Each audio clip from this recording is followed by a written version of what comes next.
आपण मान टिके चिंता करंतु आज हमर झियो ए अवस्था आउ का झियो एमिति न होतु एतिकी मु अनुरोध करछि। प्रीति ब्रह्मपुर आईटीआई कॉलेज रो छात्री थिला। भल पढ़ुला, देखिबाकू भी सुंदर थिला। हेले सेदिन सकाळु सकाळु प्रीतिर मृतदेह तांको घर भितर मिलिथिला। प्रीतिर मुंडकू शाबଳରେ आक्रमण करने सहित देह सारा ब्लेड्रे कटा दाग थिला। प्राथमिक तदंतरू प्रीति को किए विभत्स भाव हत्या करिथिबा पुलिस जानिबाकू पाइला। हेले प्रीति को किए आउ काहींकी एमिति विभत्स भाव हत्या कला एसबू सन्देह भितर प्रीतिर परिवार लोके आनिथिले एमिति एक अभियोग जहाकू नै पुलिस तदंत को आगकू बढ़ाइबाकू सहज हैला। कौन थिला से अभियोग? किए मारिथिला प्रीति को? कौन ए प्रेमजनित हत्या ना आउ किछि? एसबू जानिया पई आसंतु आरंभ करिबा आजिर ए कहानी। हेलो हाय नमस्कार, स्टोरी विथ प्रताप रो आउ एक नुआ कहानी को आपनकू स्वागत। गंजाम जिलार ब्रह्मपुर सहर जहाकू कुआ जाए रेशमी सहर। एही सहर रे परिवार सहित रुहंती नाबालिका झियो प्रीति। ब्रह्मपुर आईटीआई कॉलेज रे छात्री थिले। भल पढ़िबा सांगकू देखिबाकू भी सुंदरी थिले।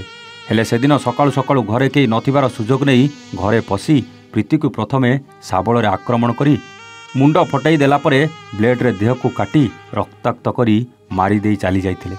परिवार लोके घरे पहुँचले आउ झियो प्रीति को एमिति अवस्था देखि किए मुंड पिटी पिटी कांदुथला तो किए छाती बाड़े बाड़े कांदुथला।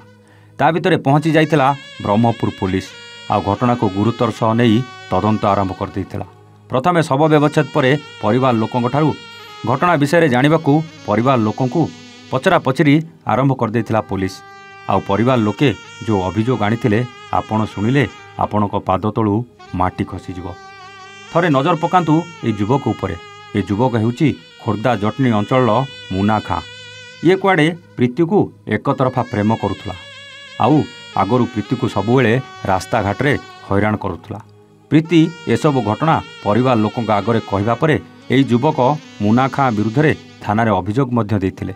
भाबिथिले युवक जनक सुधुरी जीव, किंतु सुधुरीबा बदल रे प्रतिशोध परायण हेई प्रीति को मारी देइथिबा कथा परिवार लोके अभियोग आनिथिला बेले पुलिस तदंत जारी रखिछि।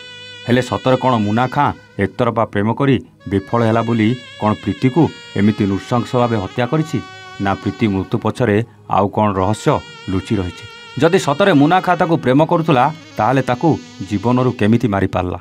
सेटा कौन प्रेम ना सुंदरी चेहरा प्रति आकर्षण? एसबू प्रश्नर उत्तर आपण कमेंट माध्यम रे निश्चित देबाकू जमा भी भूलिबेनी। दर्शक बंधु, आपण मानक अजस्र भल पाइबारे आमर ए स्टोरी विथ प्रताप रो कहानी अनेक शीर्ष रे पहुँची। अनेक दर्शक आमको अनुरोध करिसेंति कि प्रतिदिन गोटे कहानी बदल रे जेते अधिकारु अधिका कहानी आपणक सामना को आनिबाकू। आपणक अनुरोध को रक्षा करी आमे कहानी को बढ़ाइबाकू चेष्टा करूछु। आपणक भल पाइबा पई आपणकू अनेक अनेक धन्यवाद। आज पई रहुछु, आमे पुणी आसिबू आउ एक नुआ कहानी सहित स्टोरी विथ प्रताप रे।